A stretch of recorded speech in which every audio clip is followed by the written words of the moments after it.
You're listening to Real Investor Radio with Fuhr and Jack BeVier, where we cover advanced real estate investing topics to help you stay ahead of the curve in your real estate investing business. I'm Craig Fuhr, joined again by the great Jack BeVier. Jack, good to see you.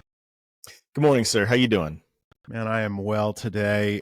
So excited to talk with you about a bunch of things today and get with our guest, Brad Chandler, today, who I'll introduce in just a minute. Brad, you can feel free to jump in here at any point today. Jack and I usually like to start the show with kind of the topics of goings on. And I would be remiss if we didn't just visit quickly what's been going on with the 5-year Treasury. It just hasn't been a fun time since September the 18th, Jack, when everybody was talking about the big Fed rate cut coming. You know, Powell and the FOMC come in, drop the overnight by 50 bips. And today, about a month and a half later, we are now 80 bips up on the 5-year, Jack. It eclipsed 4.3% today, which is not great news for folks who are doing DSCR loans right now, as all of those loans are indexed off of the 5-year bonds. So, Jack, what are your thoughts? I know you just attended a couple conferences. You said they had to put the knives away there for fear that folks might start slashing their wrists. I don't know if you actually said that, but you said it was pretty down. Give me something good to think about here on the 5-year. Yeah, sure. So, been a kind of a frustrating past 60 days as the cost of borrowing has gone up 80 basis points for long-term rental investors, because as the markets started to come around to the idea that Trump was going to win the White House, and maybe that the elections may have a red sweep, which is what we've seen, concerns over inflation going back out of control because of tariffs and potential, unchecked spending, have really kind of sent the bond rates higher. At the same time, there's probably been a bond sell-off because the market's really excited about a Trump presidency, and so equities are going through the roof. So people seem to be, selling their bonds, using that to buy equity, buy Bitcoin, and that's made the cost of borrowing go up. All the while, the Fed keeps telling us that inflation's under control, that we're landing this plane nice and soft, and in last week did another 25 basis point rate drop. And at the moment, market's pricing in another 25 basis point rate drop at the next meeting. So getting a little bit of conflicting messages there, right? The Fed says everything's fine, but the markets don't exactly agree in terms of inflation being quelled. So hopefully this settles out, because right now I feel it's like kind of worst of both worlds, right? Like usually, and showings have been down the past 60, 90 days as well. So usually when we've got high interest rate costs, it's because we've got a super strong economy and and as a result, a strong consumer who's buying houses. Right now we have a soft consumer market, where consumer spending's down, showings for houses are down, and if you want to go and refi that property and rent it and live to see another day, your costs of borrowing are super high. So we're kind of getting it from all sides right now. And at these conferences, the mood was a general mild depression for those reasons. A bit of a malaise. Yeah, with the debate being whether this is going to be a long winter or that rates are going to start to come back down, and that the spring is going to be, daisies and roses. So that was generally the main topic of conversation. I was listening to a interview yesterday with Bill Ackman, a famed investor and certainly not a MAGA guy, but really sort of came around at the end of the election there and endorsed Trump. And I was, he's generally fairly reserved in his comments, measured. And I was surprised to hear him say, he said, for the first time in a decade or two, I'm excited to be an American again. And I thought that was interesting from a guy like that who spends his time basically buying crappy companies and, turning around the management, the numbers. And I think look, the country is obviously quite divided over the election results. And I think, not standing on any side here, but I think when a new administration comes in, any new administration, there's always that optimistic hope that we can turn the Titanic, as you like to say, Jack. And, the Titanic, this is the biggest Titanic in the world. And so it takes a while to swing the thing even 25 degrees to some direction. And so I'm excited to see what happens. I think there's a mood of optimism. And so we'll see what that portends for the investing market. Yeah, go ahead, Brad. Yeah. No, I'm no economic expert, right? I'm just a guy who buys some houses, but I think that inflation, the huge driver in inflation is transportation costs, right? Fuel costs. And I know when Trump left office, I think we were energy independent for the first time, maybe ever, but in a long time. Yeah. And so if that comes back, hopefully that's going to be a big, driver in the reduction of inflation. Agreed. It's baked into the cost of everything, right? From the apples in the grocery store to the gasoline you put in your car. I went and bought my daughter she wanted to go to Ben and Jerry's. I wanted to go to Baskin Robbins last night. So who won? We compromised. I went by Safeway and got her a pint of Ben and Jerry's ice cream, like milk and cookies, $6.79 for a pint. I'm like, I used to get by this a couple of years ago. It was $4, and I was like, man, this is so expensive. And now it's almost $7 for a pint of ice cream. Jack, that brings me back to the comment on the economy, that they've gotten inflation under control. I just don't believe that the average American feels that. I don't believe that when you walk into a store and an onion costs $1, or I bought an avocado yesterday and it was $1.89 for one avocado.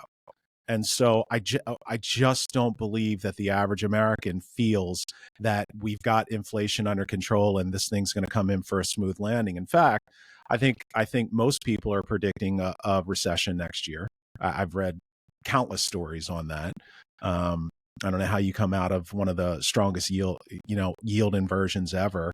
And not get a recession for the first time in history. And so I'm anxious to see how we land this plane. Yeah, like that's a big difference, right? Big distinction between how the Fed is, measuring inflation, which is the pace of increases, and how the consumer feels about it. And we've recently experienced, as far as the U.S. is concerned, some historic inflation levels. And so the Fed will tell you like, yeah, but they're not still going up, right? Like it's your ice cream's $6.80, but it was only $6.60 last year. And the consumer's like, but that's all not okay. None of that is okay. Like that is, that does not mean that is not unsustainable levels. Like that we are constantly unsustainable levels is not good news. And the Fed's like, no, we've got it. Like everything's fine. And the consumer is still draining, bleeding out. So, I think you saw that at the polls, frankly, as a result. It was a historic election indeed. In fact, I just read yesterday that Trump got more votes than any GOP candidate in the history of the country. And so I think that was a resounding mandate, certainly from, mostly every county in the United States, so interesting night.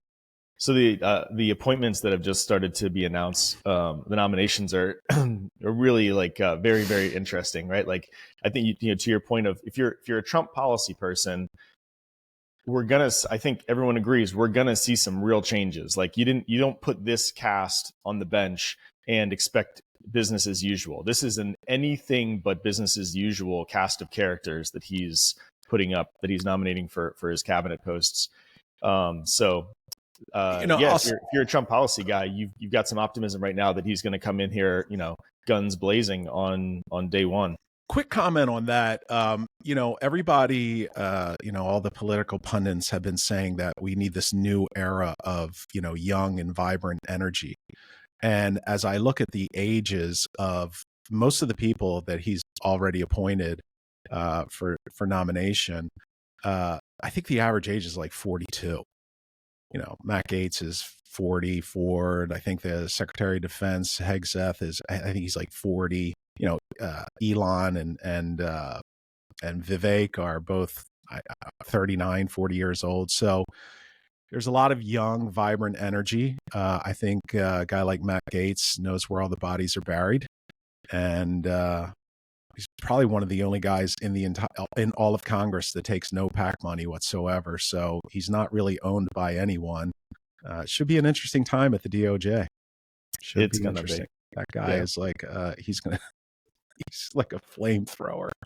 So yeah, so let's bring in our guest today, Brad Chandler of Express Home Buyers and Limitless You. We will talk about both, and just really honored to have you on the show, Brad. I think you are one of the great trailblazers in our business, one of the great wholesalers of all time, one of the early adopters. I mean, there's just too many things I like about Brad Chandler to go into now. We'll get into them all on the show today, but welcome to the show, man. Honored to have you. It's great to have you, man. Thank you for having me, and thank you for those kind words. So, dude, we could take this conversation in any direction, but let's start off with Express, and then we'll kind of jump into the whole history and sort of, how you've grown it over the years. But Express Home Buyers operates out of Northern Virginia. Brad co-founded the company, and in 2003, correct? Yeah. And so tell us about like the how, the why you decided to start that business and sort of the trajectory of it over the years. Yeah. So I read a book when I was in 9th grade on how to buy real estate with no money down. And it was actually Robert Allen. You remember Robert Allen? He's still out there. I actually out there. After 30 years, I got to meet him at the Family Mastermind last year. It was a real honor. So that book started me on the trajectory of real estate because he made it obvious that there was unlimited income to be made in real estate. So that was the reason I got into real estate, is to make a lot of money. And as the conversation goes on, you'll understand why I wanted to make a lot of money. Did you do deals prior to Express, or was that the first sort of venture into, and did you start off like with the mindset of wholesaling, or were you? No, it's actually funny. So an investor bought my neighbor's house, a local investor, in late 2002. And this house, which was sitting right next to me, which was a gold mine. It was all messed up. I had no idea that you could buy it and fix it and sell it. So I went and talked to him after he fixed it up. And he's like, yeah, I buy houses below market. I fix them up and I resell them. So I decided in late 2002, that's what I was going to do. And my son was born in July. So I was working for this developer at the time. And I would come home at 6 o'clock. I'd spend 6 to 8 o'clock with him, put him to bed. And then I'd spend like 8 to 11 every night, whether it was pounding We Buy Houses signs on telephone poles or handing out door hangers, or literally I hand addressed hundreds, maybe thousands of envelopes to, sellers.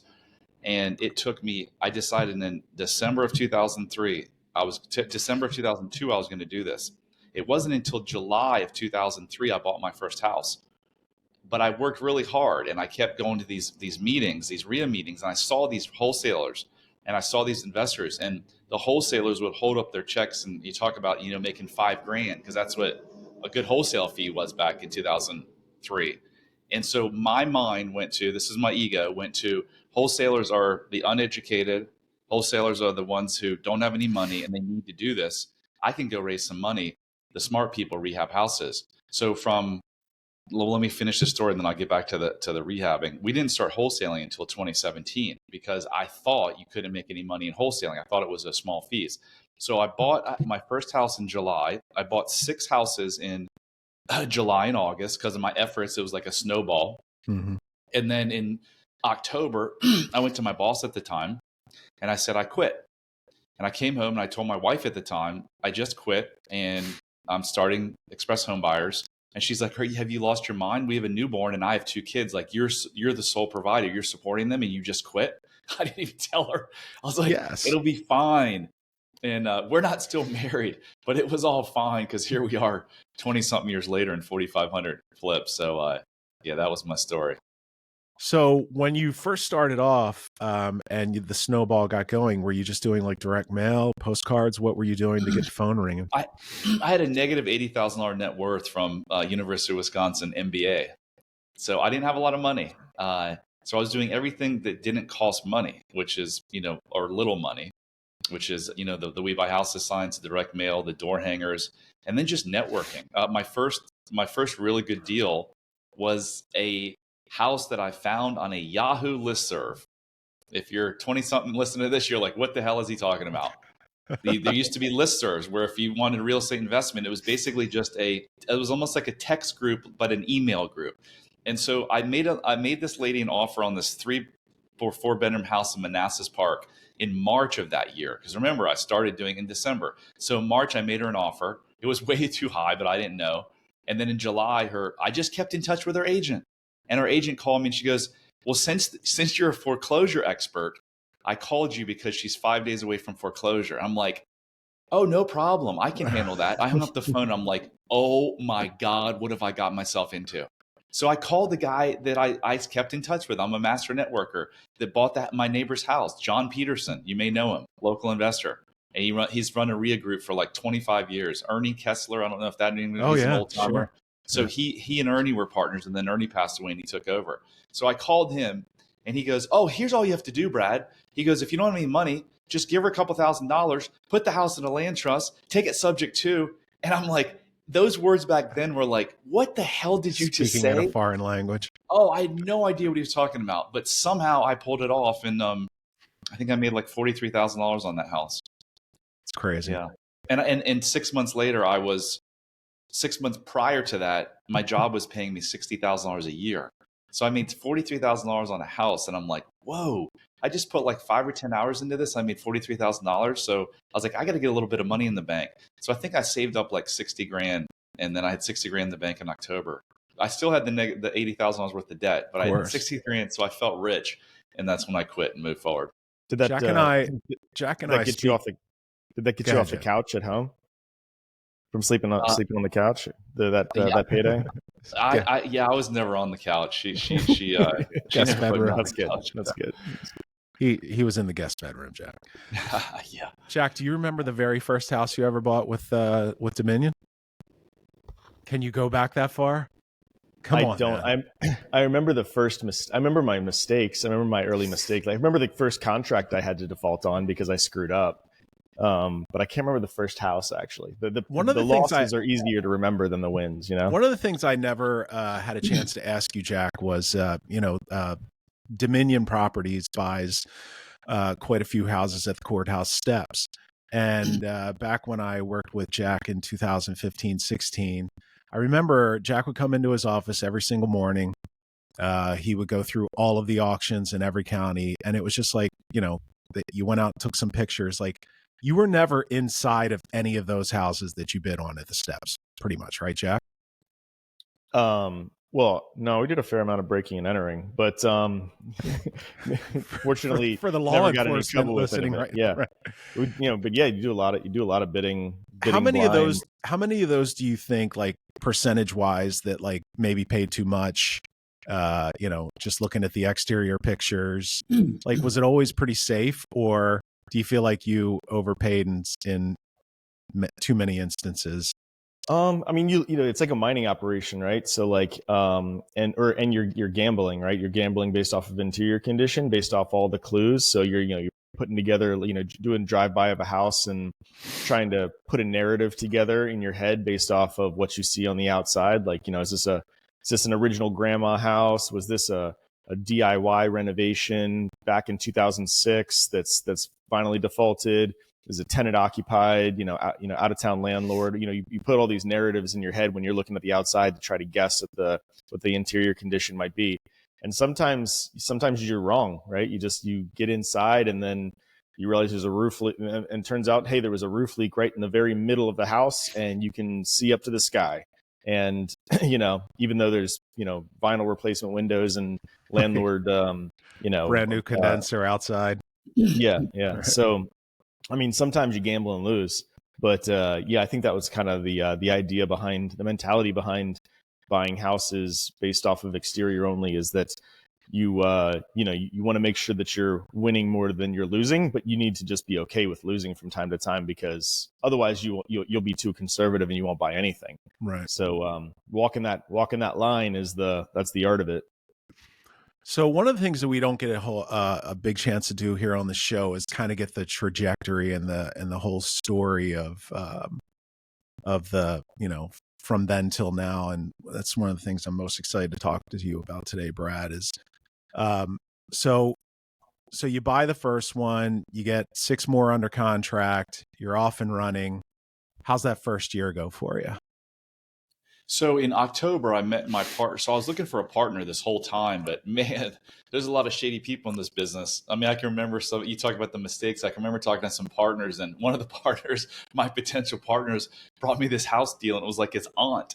And he was like, yeah, I think she'll take this, but I think I'll get her down like 20 grand. He said something, but I was like, dude, this is your aunt. Yeah. And so I've been looking for a partner that whole time. And in October of 2003 is when I met, or maybe it was September, I met my partner, that's still my partner, Judd Allen. And I put a We Buy Houses sign on like the second house I bought. The first house that I just told you about, Ron LeGrand, or no, Robert Sheeman or someone told me to put a We Buy Houses sign in the front yard. So I did that. And this lady calls me one night on a Friday night, and she'd been drinking. And I could tell she'd been drinking. She's like, I'm a truck driver. I just saw that house in Manassas Park. Is it for sale? I go, it's already sold. But Robert Sheeman said, you ask everyone this question. Do you know anyone else who wants to sell their house? So I asked her, instead of hanging up on her on a Friday night, I asked her, and she goes, oh, my mom has a house in Arlington.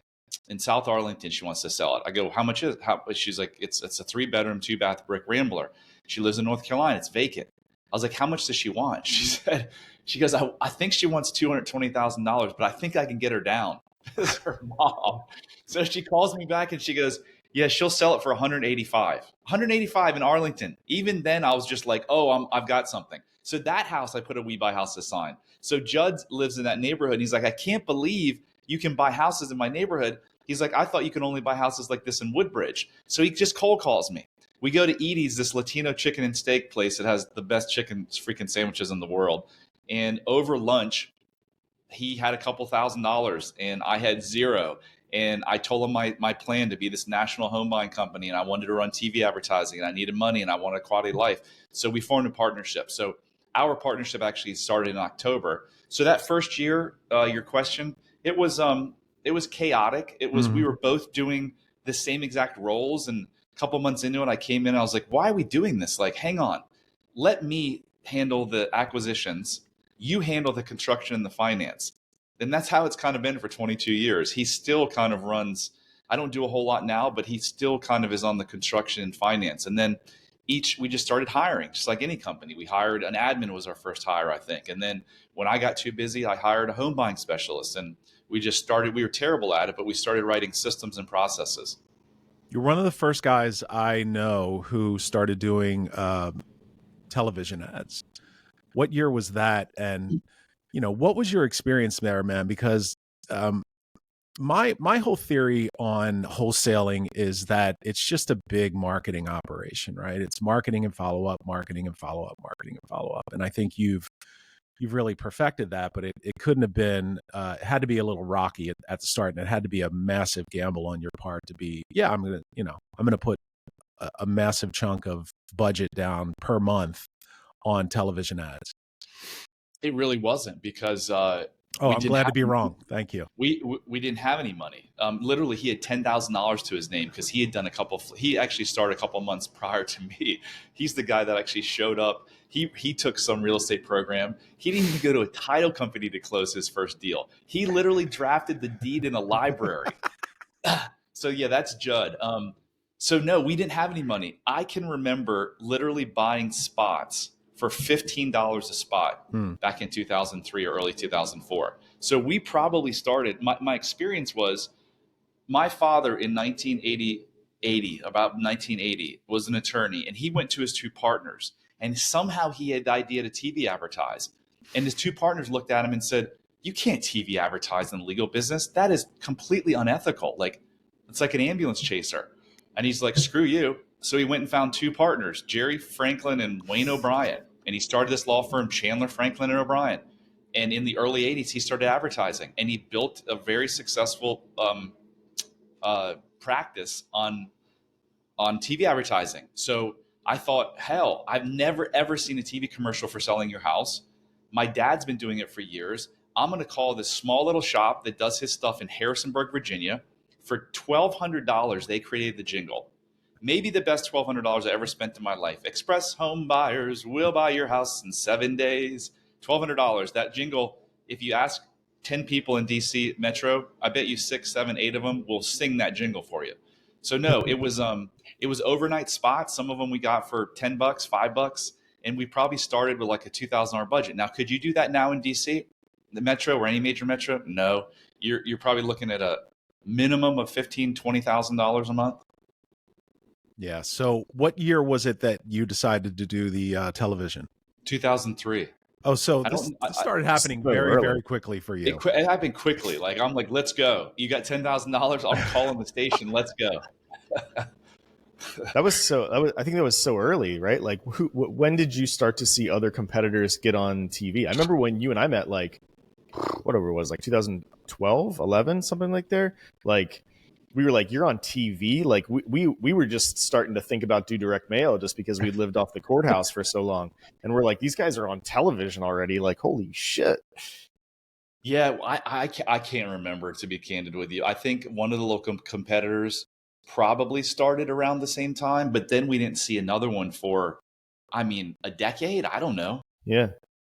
That's wild. I mean, I will tell anybody who's listening that's not in the DC, Maryland, Virginia, the DMV as we call it. If you're in that area, Express Home Buyers. You're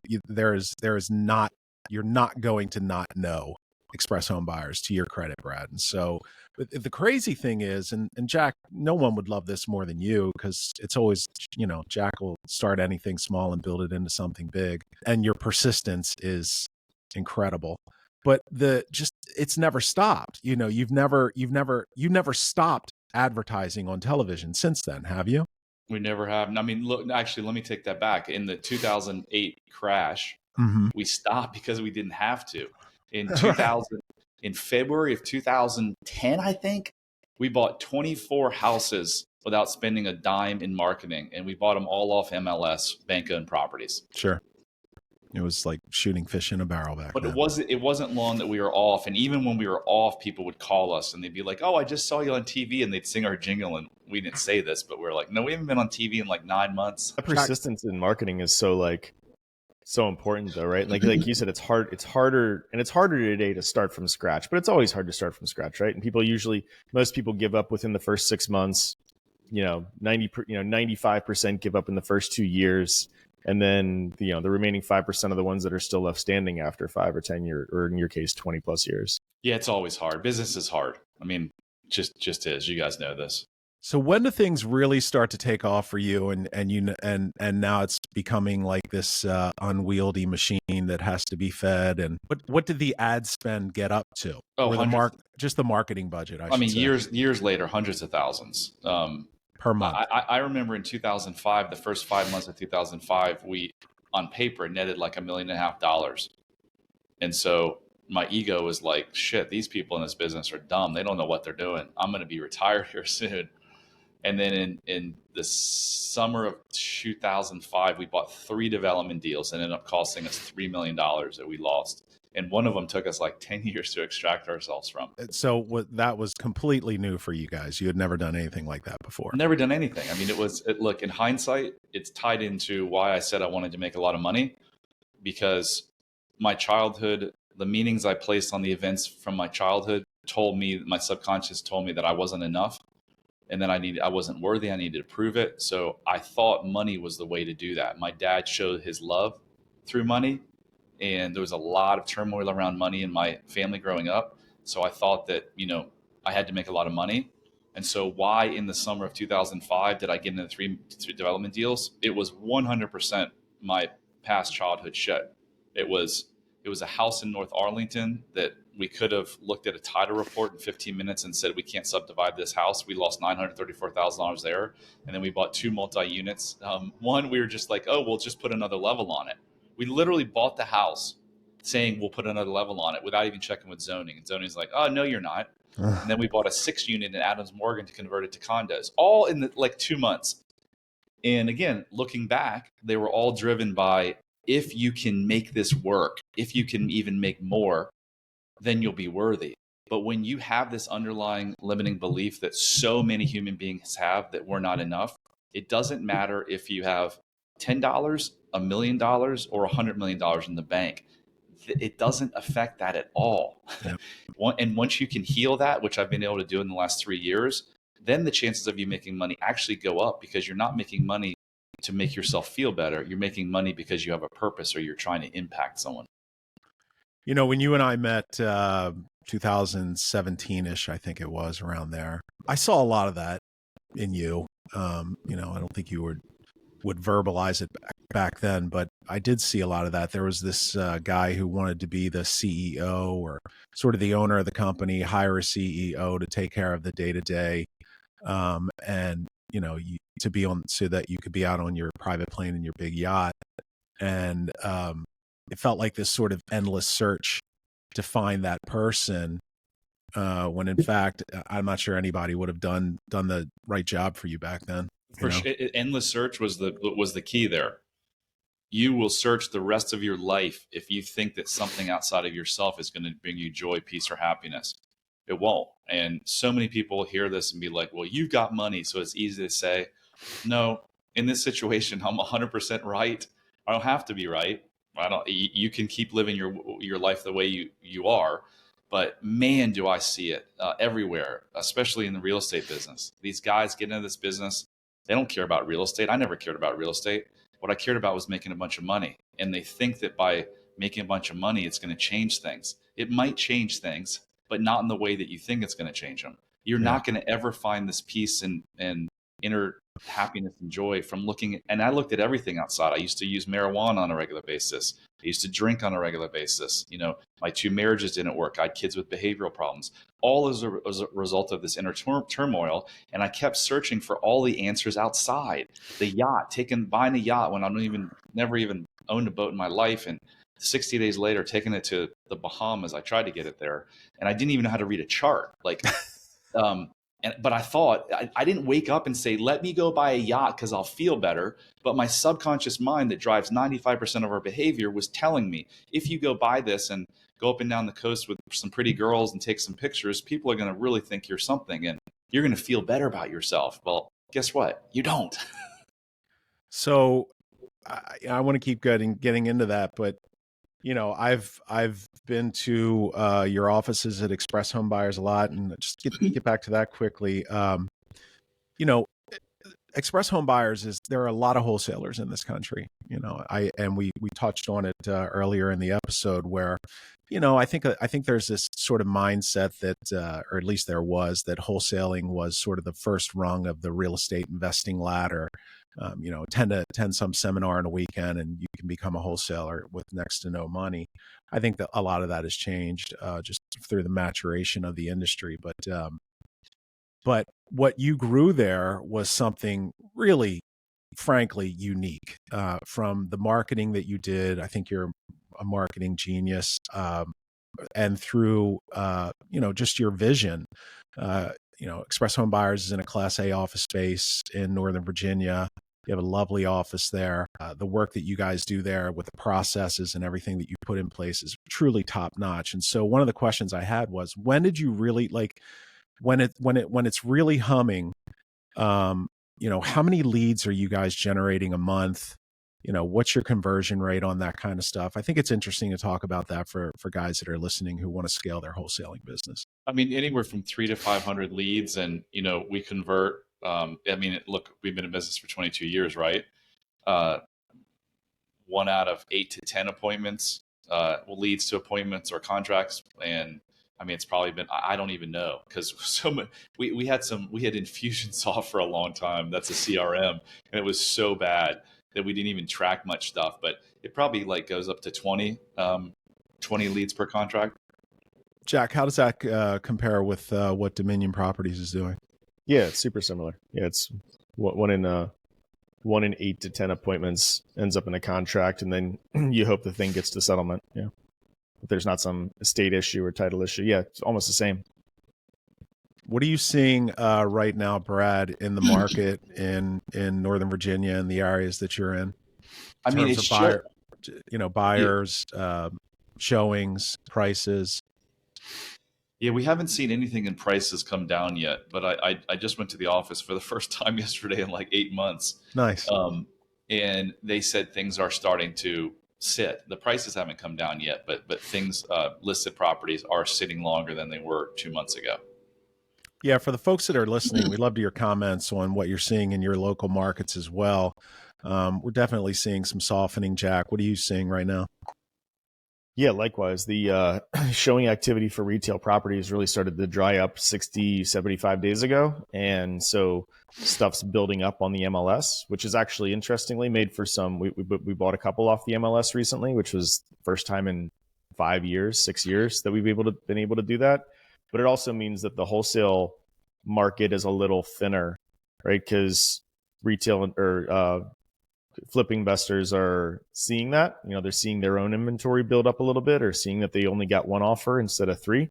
And so they should, and I think they have, the smart ones have started to adjust their as is buying targets down a little bit to accommodate for that extra carry and risk.